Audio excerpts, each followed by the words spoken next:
Welcome back, everyone, to the S1E1 podcast. Every week, we watch the very first televised episode of a different sitcom. We discuss it, and ultimately, we erase any knowledge we have of the show, other than what we're seeing in the first episode alone. At the end of the episode, we go around, we decide if this is a show that we would greenlight or cancel. So, I'm your host, Jay Gags, with me today, and every week for the most part, some of my oldest friends, Ferg, Joe, Nick, and Gordo. How's it going, guys? Good. Hey, don't be ridiculous.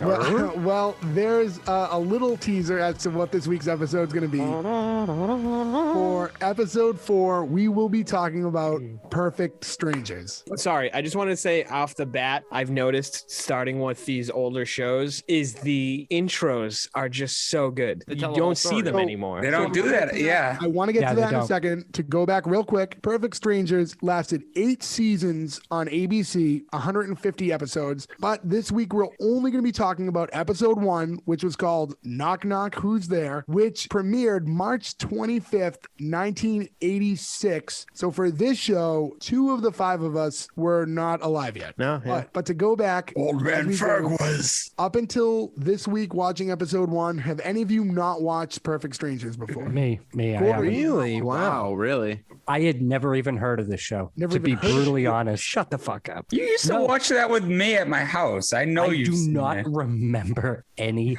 If I watched it, don't be ridiculous. I think the show if I've seen this, I've erased it from my memory. I do not remember anything. I did none of this. No, never seen it. To go back, this show is a huge success in its time. Looking back now in 2021, I don't think the show gets talked about much. I don't think it's remembered that well. So I can see how it kind of got forgotten in time, as big as that show was. So off the bat, aside from Gordo, we've all seen it. We haven't had the chance to see it since a brief syndication, I think, after the fact, if that. It was better than I thought, because I remember enjoying it. I didn't have any bad interpretations going into this. It was better than I remembered it being. It was a show that I remember watching. I remember its original run to a degree. When you look at when it came out, we were very young. Like I said, weren't even alive for the debut, but it was still popular at a point. It was in syndication. That's probably most of us watched it in syndication, I assume. But as far as like my memory of the show, other than the basic premise and the 2 main characters, I don't remember really anything that happened on that show specifically. Ditto. So I was able to watch it pretty fresh. Like I knew the show, I had seen it. I'm watching episode 1, and it's not going to be hard for me to turn off knowledge of the show, because there really isn't much knowledge for me to go back on that stuck with me, at least. One of the things that's most prevalent about this show in my brain, I was, what you said, March, so I was 4 months old, whatever one's premiered, 86. The theme song, like Nick mentioned, right? It's great. It tells the whole story. It's long. It's surprisingly long. It shows a lot. Long. But is it always that long? No, any sitcom you watch, it's the long version from the pilot, and then they cut it down for the actual show. That's a good point, yeah. But I remember in that song, one of the big things that sticks out is they go to Wrigley Field, and they have all the Cubs gear on, and they're outside the stadium. Yes. And that was obviously added either in the syndication version of the song or later on after the pilot. But it threw me, not trying, again, vacuum, but that was like the one lasting thing from the show. And the fact that wasn't there, I was confused for a minute. So it definitely stood out to me that it was a long intro. The intro tells a very full story. So the video that accompanies the amazing theme song tells you exactly what's going on, basically. You have 2 people from 2 completely different walks of life that are both finding themselves in Chicago. And we don't know anything about their relation to one another or anything like that. That is your setup. You have 2 people who come from one, a pretty normal suburban life, and then one from some sort of a foreign country, Meatballs, European type vibe. And that's all we really know. That's what we see in the intro. They're just coming from 2 different areas. They're ending in Chicago. Does anybody else remember him being from Meatballs? Because that's what I remembered it as. I think as a young lad, I always thought he was from Meatballs. Meatballs with an accent. This time, but at one point he says his uncle Judd Appleton, and Kelsey and I both were like, did he just say his uncle Judd Appleton? Judd Apatow. I did the same thing, Joe. And Same It definitely thing. sounded like you said Judd Apatow. from seeing the intro alone, does this show give you like an Odd Couple vibe? Like that's what we're about to get into, is like a, for that time, modern twist on the Odd Couple? Yeah, kind of. Yes and no. Yeah, no, it- because there's the initial butting of heads, but they get along better than the Odd Couple But did. I'm saying just from watching the intro, when you're first being introduced to Oh. the show. when not I really, For me, it was because just the same as Who's the Boss. There's like those long shots of the van going. It's the same thing as like Yes. Larry, the long shots of his car going. the thing with the Odd Couple was they were old childhood friends that were just polar opposites. So it was hard for them to live together. These are, as the show's called, perfect strangers that just happen to be related. You yeah, I find didn't later, but- really get an Odd Couple vibe from it personally. That's what the intro is telling me, basically, is you're getting two polar opposites, and we don't know that they're going to end up in a house together by the intro, but you're seeing that they're ending up in the same place. So there's going to be some sort of a clashing. But, the show opens with Larry. And what kind of got me right away was he's trying to open up a bag of chips, and it's very, very exaggerated. So it's Yes. very, like, you're seeing their level of humor is, and for the times, makes sense. But he's like planting his foot down. He's trying to rip it with his whole body. Like, it's a very simple task, but he's really playing onto that, like, physical comedy aspect of it. Also, why is that bag of chips also a bag of cereal? It's in a clear cellophane Yeah. bag. So did he pull it out of a labeled chip bag? Did he buy a box of off-brand chip I thought it bags? I was very confused by that. Also, it's the pinkest pink lemonade I've ever seen in my entire life. Yeah, that I thought it was cornflakes, to be honest. I thought it was like it's some sort of cornflakes. saltine or something. I didn't. Well, later on, Balki says like, "Oh, potato Jesus. crumbs, my favorite." So, Don't yeah, be ridiculous. So I also noted the pink lemonade, because I was like, when I first saw it, I was like, that can't be pink. It's too pink. I thought like maybe it was like a Same, Crystal yeah. Light. I was like, well, Was for it that like a time- new thing at the time or something? Like I thought it was a weird, not product placement because they weren't advertising it, but you know what I mean? Like it was a weird thing to. Was that That's why I maybe thought the maybe it first was like time like Crystal Old Light. Country Home and all those powdered drinks were first coming out, and you could make pink lemonade at home? Maybe because he Is it doesn't seem like Country he has, Time obviously doesn't have a lot of lemonade? money, right? He's his first apartment. He has this nice little setup for himself. I don't know what situation you're just sitting at home with an entire pitcher, like just sitting on your coffee table. A But- glass Yes. pitcher. And I actually have to redact something from last week's episode when I talked about the home improvement laugh track. It was actually this show that it was definitely a laugh track because they cued too early. I mixed those two up. So definitely a laugh track for this show specifically. Oh, 100%. 100% a laugh track. So Yeah, if you any can of you tell guys that send us they- an angry email saying subject line laugh track correction, we're not even going to open it because we're Yeah. acknowledging it now. Suck it. It won't be an email. It'll be somebody on Twitter. Probably a tweet. It's gonna be Balki. We're just going to reply by saying, don't be ridiculous. So Bronson, if Bronson Pinchot is out there and he wants to reach out to us, we'll give you my number. You can text me. I also want to Bronson- clarify that is how you pronounce his last name? Pinchot, yeah. Okay. All right. in real life, No, Yeah. is it? Yeah, I Pinchot. thought it was going to be some sort of like Pino or a Pinch. I don't. So What's also crazy is, Jay, you mentioned this went on for 8 seasons. 8 seasons, 150 episodes. Wow. That means that when Bronson Pinchot, who was amazing in True Romance, he was also Balki at the same time, and that blows my mind because Yeah. that character in True Romance is so Acting. crazy. He was also Serge in Beverly Hills Cop 1 and 3. That's So- true. And right after this, he would go on to a different show that I'm sure we'll cover step by step. True. I'm sure we will. I am absolutely sure we will. My favorite roller coaster sitcom. He walked in. So, as we've been talking about him, enters Balki to Larry's apartment, looking like a young Brandon Urie of Panic at the Disco. I think they have a very similar look to them. I don't know what that means. And sorry, already beginning of the show, instant disbelief. I can't. All these sitcoms we watch, this is like the least likely thing that he'd let him in that fucking house. From Not the throw 80s. him out. Like there was it's not just that. It's that he just comes in a little and he's like, "All right, I never met you, but sleep on my couch. I feel bad."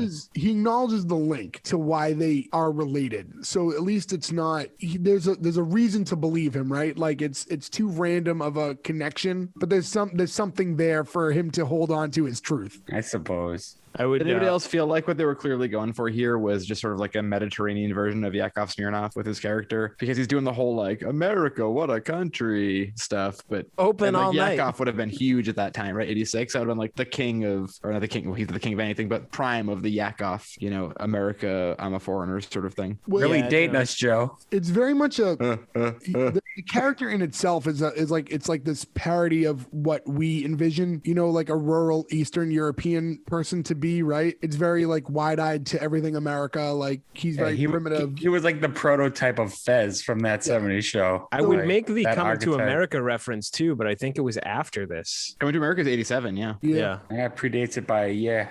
Do we know, and I meant to look this up before we did this episode and didn't, but is Mypos a real area? Is this a real city or country? So or... I just assumed it was like random Greek adjacent. Yeah, name. I mean, that's what I assume it to be, but is this a place that exists on the map? Does anyone know that? Or It does not exist. Currently Googling. How would you spell Mypos? Mypos, I think was like I believe it's MEEPOS, but it doesn't really matter. thought it was MYPO. I don't get the sense that it was a real country, personally. I just It's thought from it was it's a something made up. fictional land called Mypos. Okay. It says right in the thing. So then you know for sure he's a scam artist, or he's coming from a fake country. Everything is starting to check out now. Comes See? in, they're not really See? related. Don't be ridiculous. Yeah, this dude really does seem just like an IRL See, scammer, doesn't he? The false ending was at the end, Larry wakes up in a tub with his liver missing, going, ah!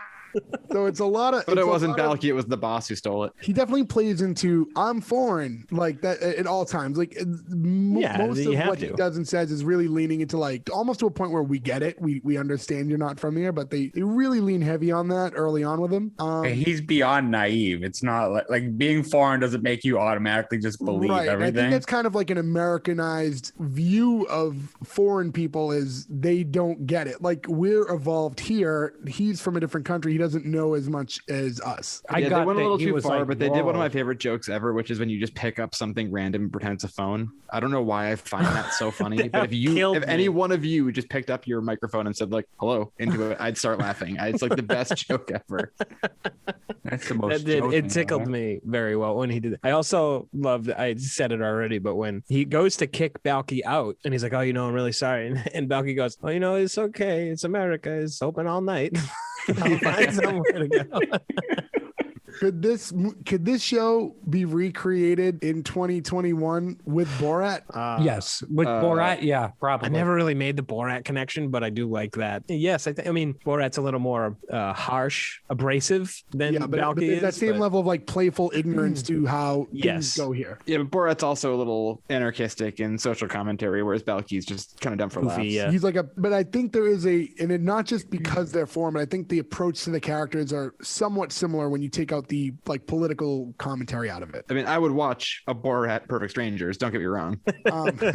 So I was trying to after think the of a intro pun scene, and nothing came to me. I was like, Borat where this goes strangers. is we end up at Larry's work, which is Rich's discount, and we don't know anything about it. We're just cutting to that scene. We don't know if this is just somewhere he works. Does he own it? We don't really know, but it looks like some sort of a thrifty shop with antique items. The sign says new and used, so I was a little kind of perplexed by it. And So, you like, can actually see new items on the walls. Like they have Okay, like, I couldn't notice. That's what I was going to say because I've been to places like that before. Is this like a Building 19 meets thrift shop sort of place? Yeah, I think it's more of like a I guess that's a good way to put it because you can see like on the office side where the boss's office is, you can see like there's like wall clocks in their boxes still hanging on the wall, but then Okay. like, up And front to- is like antiques and stuff. To go back, there are people who will listen to this episode who do not know what Building 19 is. Sorry, yeah, that was a very Yeah, regional yeah. reference. Okay, when you sometimes go to a Goodwill and half the store is like brand new socks and the rest is Herb Albert records? It's like that. Just like Who's that. Herb Albert? And the Tijuana Brass. If you don't know, go to any Goodwill and you can find any one of his records in abundance. There's a few albums that are staples at all those stores. There's like one of the early Barbra Streisand albums at every good No, you'll always see it. store. Yeah. You'll always find it. There's a few of them. Mitch Miller Sings is a big one too. That is something I thought about though. That place of business in general, you can't have that today. Like that doesn't exist. That's Well, a weird store in that time. They kind of do exist. They're not in that. They're thrift shops, is what they Yeah, are. like That's not a thrift consignment shop. shops. It's We not a have thrift that shop. one in the town. I thought I mean- it was a pawn shop. I mean, not some. Yeah, maybe it's not a pawn shop, but I mean, I kind of Like got that a vibe. less sketchy pawn shop. Like there wasn't Yeah. like a window with like the boss behind and all that stuff. I don't get the idea though that you pawn stuff there. I get the idea that he goes to like estate sales and flea markets and gets things cheap and then sells them for more. I don't see him he doesn't seem like he's there enough to do the deal. I don't think they trust Larry enough to do that. I mean, he was selling an old broken radio. So something I did notice when we were watching was it took 9 minutes into the episode before someone spoke other than Larry or Balki. Not that we were introduced to people, but it took about that long to see anyone else on the show other than the two of them. They really drove in the two of their dynamic, which I think to a degree is a little bold because you're really like banking everything on people really connecting with these characters right away. You have to. They're the main characters. There's no other main characters. Introducing people to this show for the first time. So like you're not giving yourself that safety net of like other things to attract yourself to. So basically, if you're not into these two right off the bat, you're not into this show. Yeah, I think that's more of the time too, though, because like, even going back to when we were talking about, like the Odd Couple or even something like Laverne and Shirley, like, yeah, they were the off characters with like Lenny and Squiggy and stuff like that, but you had to be invested in those two characters for the show to work. And so they had to get that point across. Also in a 22-minute show too, you're wasting almost half that time getting these two guys in there. So that was, by design, they had to do that. And you mentioned Laverne and Shirley. It's funny because I thought that watching it, I was like, this kind of reminds me of Laverne and Shirley a little bit. Yeah, it has a similar vibe. Yeah. Two weirdos in an apartment. I think they went with a very cute scenario. Like when that first customer does enter, Balki is learning about negotiating and he has no idea what that really means. So he's very easily persuaded into the, well, that's not what the price tag isn't the real price. And like, that. And he's like, oh yeah, I know that. All of us here in America. I'm not an idiot. So I work in sales. So that whole scene I thought was kind of funny. And literally we were watching that, my phone started ringing. It was like 11 p.m. and it was a work call. But I had to pause the episode so I could go do a sales call. And I felt a little too life imitating Balki at that point. So in this negotiation, we end up learning that he made $45 for selling what was roughly a couple $100 worth of items. I was going to say, for inflation too, $45 was, almost a couple hundred back then. So yeah. And I will get into some numbers later on as we discuss. I pulled some numbers too. So this is when we basically learned that Larry does not own the store because it enters his boss, which to me, the very first thing that enters my mind is that's Mr. Carosi from Saved by the Bell. He owned the beach house that they all, the resort that they all worked at. Which is funny because we're watching King of Queens right now. So I thought I saw him and was like, oh, I remember that. But he's also the naked guy on the subway in Seinfeld that Jerry rides the whole train with and they go to Coney Island. Did anybody else think when Larry is first coming out of the office there and he kind of like, touches things, it was kind of weird. He plops the bag on the cash register and I thought it was his lunch until he went back to it and then it's just a like sack with a money sign on it and he starts filling the cash register with it. Yeah. It was the most stereotypical like little money bag I've ever seen. Whoever the prop guy was that day is my hero. That's a great I didn't notice that. That's funny. I didn't pick up that up. Well, I didn't take note of it at the time, at least. The boss's name is Mr. Twinkasetti.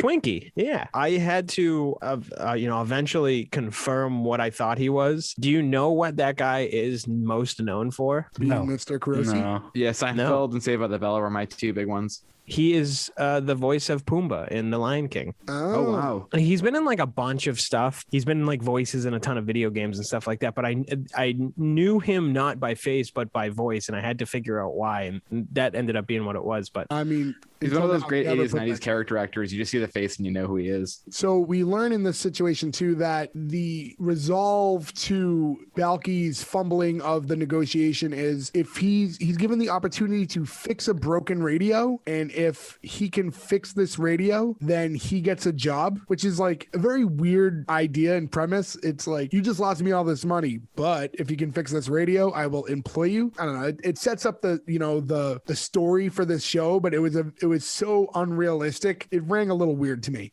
Yeah, it's a classic sitcom sort of, let's put you into a situation that would never happen in real life. Let's see what happens. Make a bunch of jokes around it. Sing Tina Turner. Do everything you can to make this relevant. They did a lot of pop culture references at this point. There was the singing of Tina Turner. There's the Ghostbusters reference. But then they also made a reference to Telly Savalas, which is my favorite one. It's like, are they referencing Kojak on this show right now? Because he says, "Does Telly Savalas love you, baby?" And I paused it for like 5 minutes. I was laughing so hard, like it gave me convulsions. I don't know why I found it so funny, but it was so good. I think one thing that this show was missing though was with Balki coming into his life and just completely screwing up everything. There was never that one Larry explosion where he gets really pissed at him, shouts at him, throws him out, and then feels bad about it. Yeah, brings him back. Like I was expecting it, and it never happened. I feel like that's something. Sorry, I feel like that's something that they're going to build up to potentially. But I think that's kind of more writing for Larry's character, that he's kind of like this sort of pushover. That's kind of what I got. He's a doormat. Yeah. So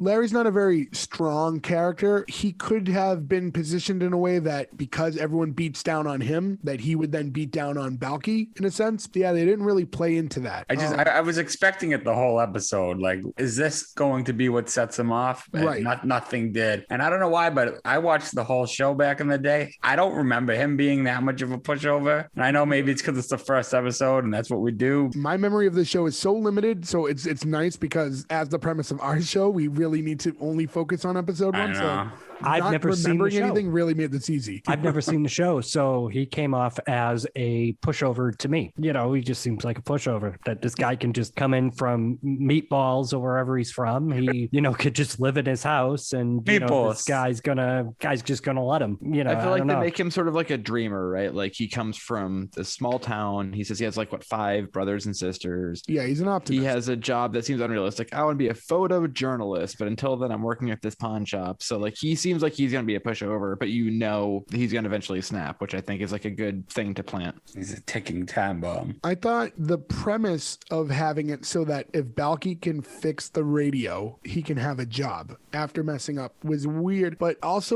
it's tough with sitcoms at times because you think logically and you have to not think logically at times when it comes to shows like this. Suspended disbelief, yeah. Because the first thought in my head is, okay, why not hire a guy? Even if you have a few bucks, hire a repairman to fix the radio, and now you have employment. That few dollar investment will get you long-term employment, so it's worth it. But that's not how shows operate. But it was really tough for me to not think of the most logical way to get yourself into this situation. You hire somebody who's an illegal alien to work and fix all your electronics, like Beldar Conehead. It worked for Sinbad. It can work for Naked Seinfeld guy. Pretty cheap Conehead. So after this premise is shown to us, we cut back to Larry's house, where we meet his neighbor Susan, who's this tall redhead. Oh, I want to get into this scene. So I want to get into her. I was a little confused because right off the bat, when Balki first sees Susan, he's clearly smitten by her, and he's very aggressive with these advances towards her and his interest. The way it came off to me right away, though, was also that I thought she's supposed to be the love interest of Larry. Yep. So that bothered me. So I thought that was really interesting because, especially now, we're talking about Larry being more a pushover type, and maybe we don't understand the full dynamic of their relationship. But from what I'm being shown, I'm thinking Larry and Susan are, if not dating, maybe there's intent to at some point. And Balki just cuts right in, and he's like, "I like you." Yeah, it seems like they're a couple, and it seems like Larry wants to worship her painted toenails, so Balki shouldn't make that offer. Exactly. He's supposed to be the nice guy. He doesn't even check, and then he says he wants to be her slave. Very Borat-like. Yeah. So the slave line's a little rough now too, right? I think you can play the foreign character that's unaware of American ways, but you would think that unless there's some primal read the room that things operate in Meatballs, that stop calling it Meatball. You should acknowledge that maybe your cousin is interested in this girl before you just flirt with her the second you lay eyes on her, especially when you're meeting her in your cousin's home. So here's how I read that situation, because you might be right. That might be the case in a sense that she is, or they are maybe a thing. But then you have to consider the fact that Larry is Larry and she is considerably out of her league. So Balki's first impression might be, okay, they're definitely not dating because that would never happen. He's positioned too nice and simple, really, to derive at that thought, because he's. So what we're trying to say though is, so if Balki steals Larry's girl and Balki is a shepherd, does that make him a crook? Get out. Shepherd's crook? Anybody know? Okay. What? Let him stew in silence a little bit. The stick a shepherd carries is called a crook. Yeah, we know what the fuck it's called, Joe. I didn't. Gordo really confused me. Okay, so just to, For the record, you actually really made me laugh that time, but you needed that silence. That's all I want. You need to learn your lesson. that couldn't have been a more mixed reaction then, right? So like Ferg wanted to laugh. Gordo didn't laugh because he didn't get it. I got it and didn't laugh. Like it's just really. I laughed for on that everybody, one. so it's all that matters, right? And I need to know this for me. Are these things that you wrote ahead of time that you're waiting to find your moment? Nope. I'll show you my notes right here. All top of the mind, baby. This is all in real time. Joe's book of dad jokes. All right. Nope, You got any black is flag just bars broken. on there? What's that? You got any black flag bars on there? Only one. Just No, the but first part. and my one from last week's episode that's over here, you can see I wrote more power in real big letters.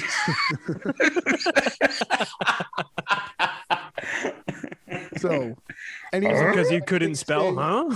anyone have anything else to say as far as the Susan dynamic goes? I think it just you go ahead. You go first. I was going to say it just further shows that Larry's a pushover, because if I got the idea that they were love interests, and then here comes the cousin yet again, and he starts simping for Susan over there, and it just it's just weird. And Larry just didn't stop, but like he just kind of half-heartedly be like, "Well, pick up your dignity, pick up this, leave," and he tried to push him out. But I don't know. I just got the vibe that if she was a love interest, that's not how you would act Yeah. if somebody came in that strong on your girl. Also, is- not the first time he simped for her, because in the episode he gets a phone call from her to chase a rat away. And I think in a few weeks maybe we'll cover. Oh the yeah, show that's why he Simping went for Susan. upstairs. I didn't even pick Oh. up on that. I Yeah. didn't pick that on that either. Until you just said that, I just realized their apartment is upstairs from the store. Yeah. Yeah. I didn't get that till right now when you mentioned the rat. I was like, oh wait, upstairs. Yeah, so he lives above the store too. I don't know how I missed that. It's what he got to, pay the bills. I needed this shitty job to pay my fucking, what is probably stupid rent in Chicago. I It mean, depends on the maybe, part of Chicago though. 86, it may have been still pretty cheap, but I don't know what you make as a fledgling photojournalist either. I noticed also they were playing Scrabble.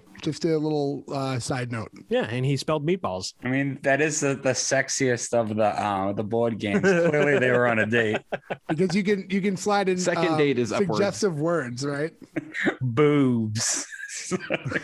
Oh, look at that. Huh? It's spelled foreplay. Triple word score. Virgin. Poor Larry. Meatballs. That curly-headed fuck is definitely a virgin. Yeah, there's no way he's not. There's a great episode of Law and Order, I think S1E1, where he is the villain, and it's maybe from like I 5 saw that episodes ago. one. Yeah, he Is that the only other thing he was ever in? Because I No, can't recall him. he in being pops up anything. in random shit throughout the decades, and Yeah, you're he's always kind just of like it's Booger. Larry. He's kind of like Booger from Revenge of the Nerds. Just sort of shows up in things, and you're like, oh, there he is. I assume he has like a skullet now. Like he looks like someone who would eventually have a skullet. Yeah, there's not much on top, I don't think. He's the kind of guy I'm gonna meet at Comic-Con one of these days. Oh, I'm sure. Oh, yeah. He seems like the kind of guy I would give $47 to for a photograph. It's like you want Balki, but you got to settle for Larry. Now I'm gonna look at his IMDb. All right, Ferg's doing some deep state here.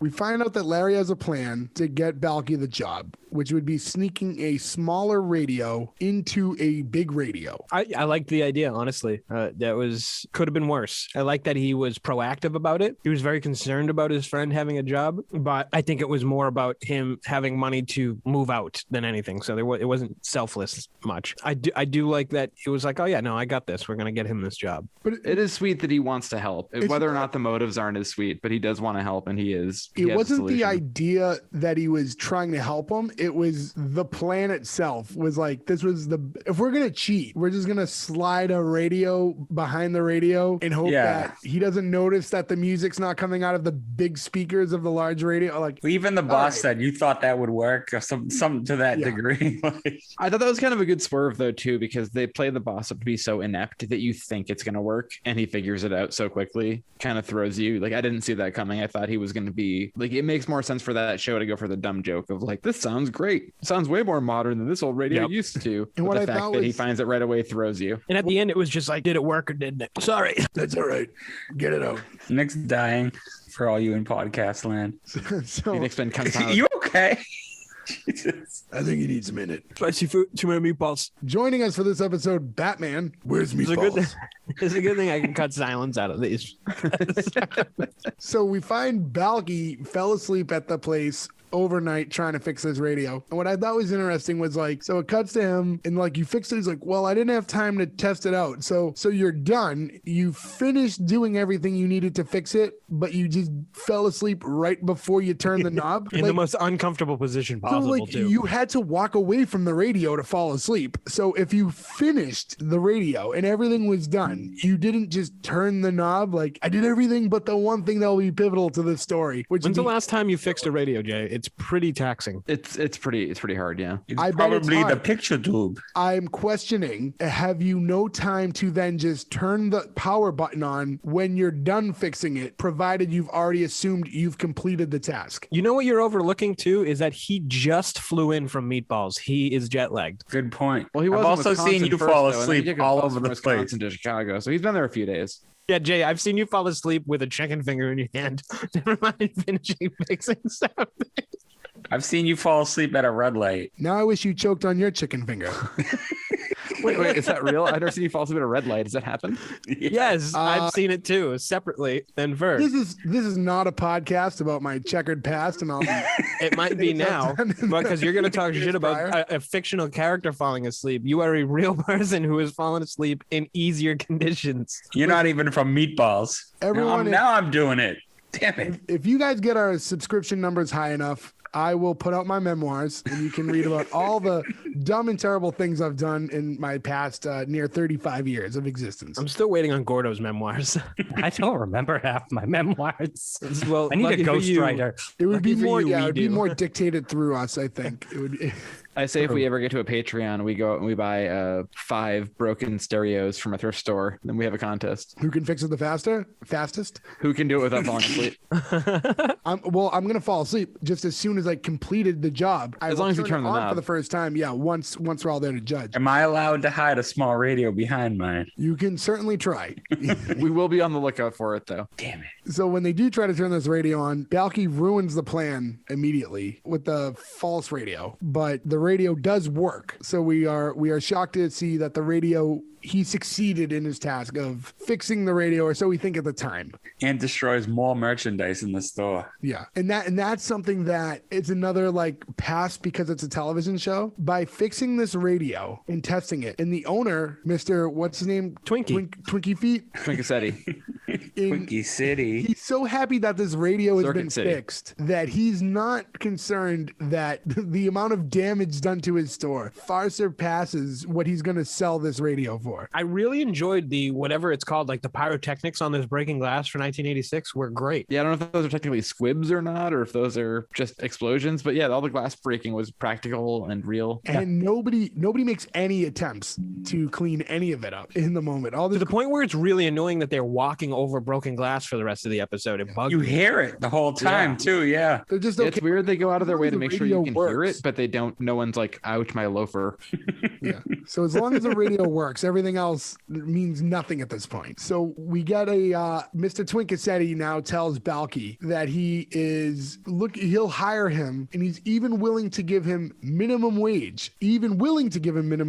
Which would imply that Larry doesn't make minimum wage. Yeah, that's what I got out of that too. Because he was gonna work to repay his debt. I think he was gonna say, "I'll even pay you." But that's what I got out of it. Minimum wage, like the minimum wage was special treat. And so I did a little diving, and minimum wage in Illinois in 1986 was $3.35, which means if you are a full-time employee working 40 hours, you make $134 before taxes A week, right? Yes. Crazy. Wow. So to me, So after taxes, it's what, $400 a month. so he's making about $100 a week after his taxes, maybe So even making a little bit less. $5,000 a year. That could buy a lot of pink lemonade mix. And it's wild to think in like it's part the times, like we're now looking at this 35 years later. No, it's not even good for now because you can see it adjusted for inflation at like $7.20. Yeah. So you still couldn't comfortably live off of $7.20 20 cents an hour. Yeah, and he's living right in the city in Chicago in a pretty nice roommate. apartment, and has groceries and Scrabble parties and all the potato dust and pink lemonade he can drink. And he's doing this all for about $100 a week, to what we know. And this is if he's working a full 40 hours.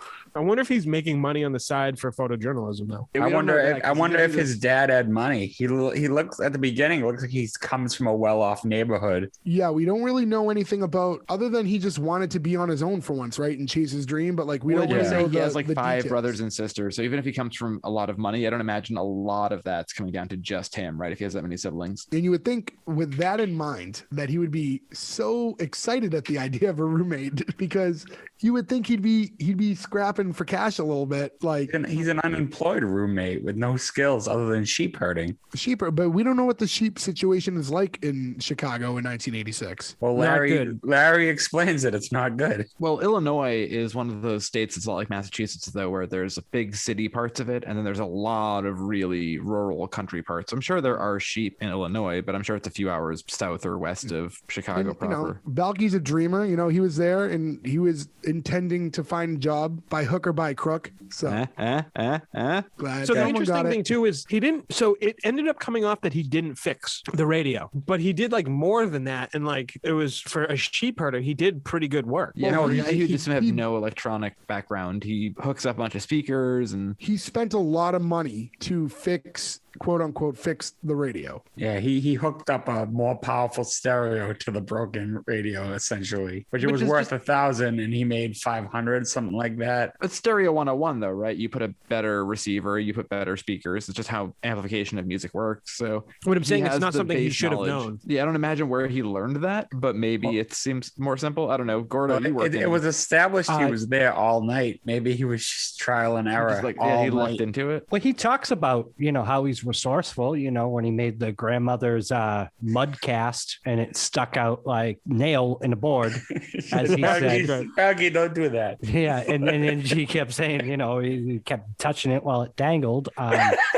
So, I mean, he seems resourceful enough, just kind of naive to America and our ways. Right. That's really what I got out of it. And Balki, don't do that was definitely one of the funniest lines of the whole episode.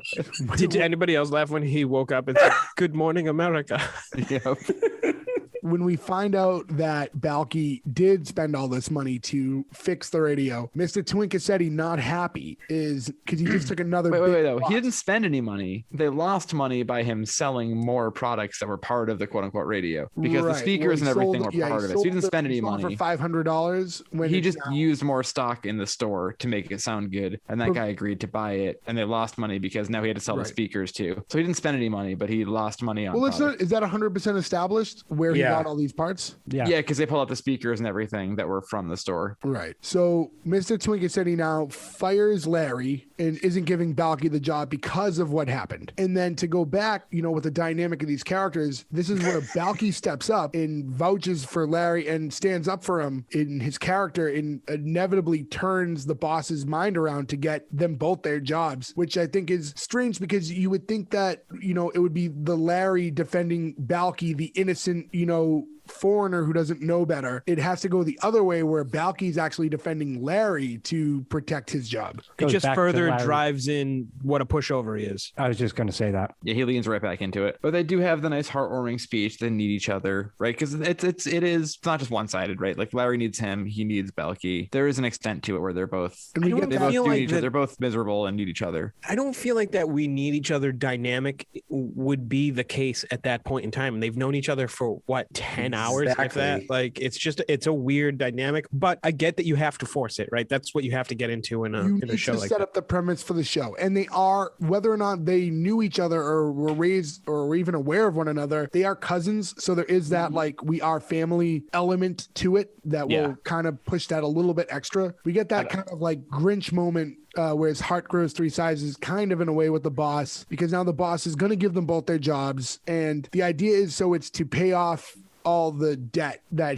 they now owe him, because he'll be taking money out of their check every week, which is like sound logic. $10. I can understand from his perspective why he would do that, because they now owe him a debt. But if there's anything we've learned in this small time, the amount of destruction that Balki causes the store and money lost, it's like the investment of having him there all the time to get $10 from him is like, he's probably going to cost you way more money, on a daily basis by his typical antics, where this is not going to be a worthwhile situation for you. And that's also another employee you have to pay. So that's costing you more money too, even if you're taking $10 from his paycheck. So also don't forget too that Twinkasetti is, at one point he does make a comment about how he was betting on horses. So this man is not like a care about his business kind of guy, really. He just wants the cash flow, it seems. So as long as he has something in his pockets to go throw on the track, I think he's happy. So whatever at that point for him. I was going to say, this also brings up the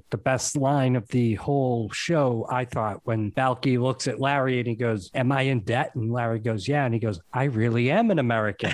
It's crazy how that aged, huh? Yeah, that aged very well. Unfortunately, yeah.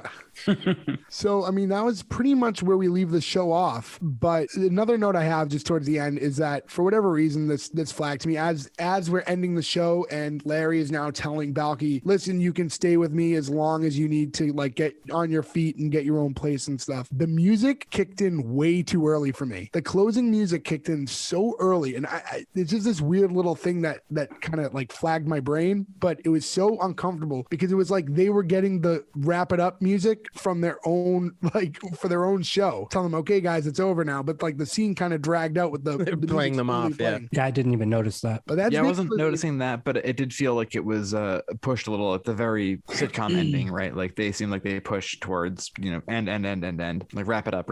I think they even did like a zoom out too, like, which is kind of a prevailing thing in that. To wrap things up now, that was the end of Perfect Strangers episode 1. How do we feel about this show? Do we feel like this is a show that could last in today's world? Could this be a show that gets rebooted, or does it stand the test of time when you watch it now, or does it feel super dated? Because to me, as much as I enjoyed the show, I did feel like the show is incredibly dated the whole time. I don't think that it's not relatable enough to bypass all of that comes with it, with how dated it looked. I think if they did it now, but it still took place in the 80s, you could pull it off. Right. You could be like, okay, this is how this all works. If you try to do the same premise now and it was, "Cousin Larry, my Dropbox won't sync," it would be so aggravating. And I just couldn't watch it.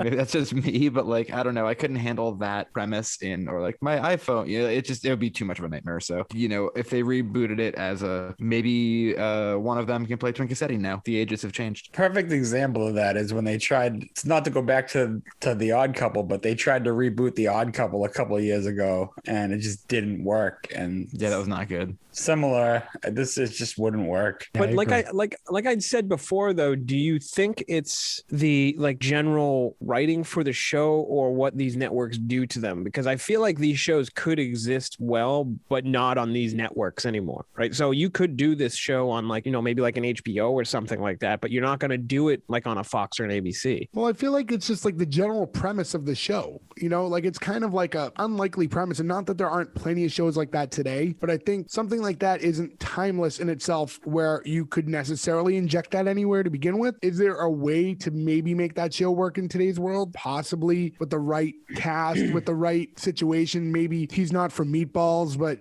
some other fake place, but I don't know.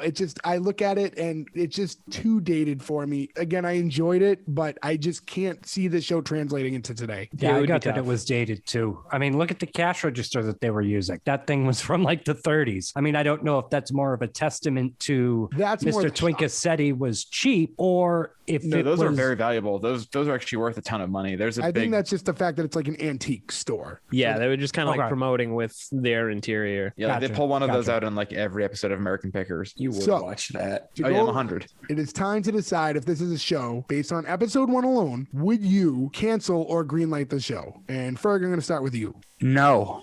I would not greenlight this show. I could believe a show about talking dinosaurs, everything. I could not get around by the disbelief of him taking them in, him causing more trouble to his life nonstop. It's almost like how Urkel was on Family Matters, which was a spinoff of this show. He caused all the trouble in the thing. Balki caused all the trouble in Larry's life, and then he fixed it with his speech, but it was his problem that he caused. And I hate that trope. And I know how good the show becomes, but I don't know for this. I'm not supposed to. But based on this original premise, I wouldn't have greenlit the show, this original episode. Joe? Yes, I'm with Ferg on the fact that I know what the show becomes and I did love it. But on this episode alone and this premise, it's a half and half, right? If it took place in the 80s or this is in 1986, I'd say yes. But in 2021, I have to say no. I love all the people in it. Some of it has some charm, but yeah, I'd say no on this one.